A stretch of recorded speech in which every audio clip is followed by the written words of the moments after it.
اسی جرأت کے ساتھ آپ اس ملک میں رہیں گے جس جرأت کے ساتھ، بولیے، سرکار غریب نواز نے پرتھوی راج چوہان کا مقابلہ کیا تھا۔ اسی جرأت کا فی زماننا اس دور میں ایک نام ہے اسد الدین اویسی۔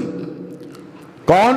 نقیب ملت، جنہوں نے ہمیشہ مسلمانوں کے کوس کے لیے اپنی جان کی پرواہ کیے بغیر کفر کی آنکھوں میں آنکھیں ڈال کر مسلمانوں کے حقوق کا مطالبہ کیا ہے۔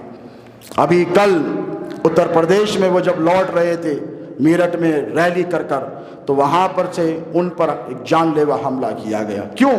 کیوں قائف ہے؟ یہ کہتے ہیں کہ ہمارے پاس طاقت ہی نہیں، یہ کہتے ہیں کہ مسلمانوں کے پاس قوت ہی نہیں۔ اتنی بڑی حکومت جن کے پاس لاکھوں اربوں خربوں کا بجٹ ہے، ایک مرد مجاہد سے کیوں ڈر رہے ہیں؟ بولیے۔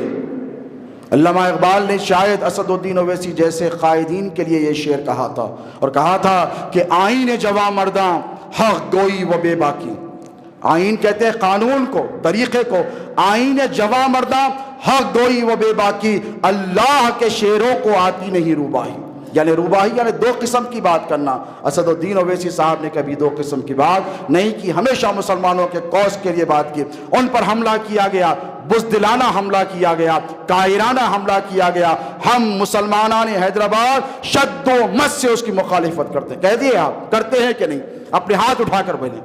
ہم سب کے سب، ہمارے قائد ہیں، مسلمانوں کے قائد ہیں، مسلمانوں کے لیے لڑ رہے ہیں، مٹ رہے ہیں، قربانی کا جذبہ پیش کر رہے ہیں۔ ان کے اوپر جو حملہ کیا گیا ہے ہم اس کی شد و مت کے ساتھ مخالفت کرتے ہیں، اور حکومت ہند سے، حکومت اتر پردیش سے یہ مطالبہ کرتے ہیں کہ CID انکوائری بٹھائی جائے، انویسٹیگیشن کیا جائے کہ ان پر کیوں حملہ کیا گیا ہے۔ اور یاد رکھیں کہ حیدرآباد کے مسلمانوں، تم پر سارے ہندوستان کے مسلمانوں کی نگاہیں مرکوز ہیں۔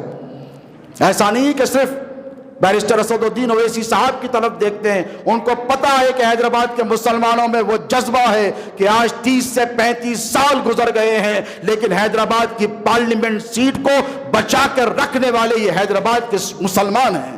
یہ آپ کی محنتوں کا اثر ہے۔ آج سارا ہندوستان حیدرآباد کی قیادت کی طرف دیکھ رہا ہے، اور سارے فرقہ پرست طاقتیں حیدرآباد کی قیادت کی طرف دیکھ رہے ہیں۔ ان کی بدنگاہی مسلمانوں کے قائد کی طرف ہے۔ میں اللہ رب تبارک و تعالیٰ سے دعا کرتا ہوں کہ مولا مسلمانوں کے اس عظیم، بے باک، نڈر، بے خوف، مخلص قائد کی حفاظت فرما۔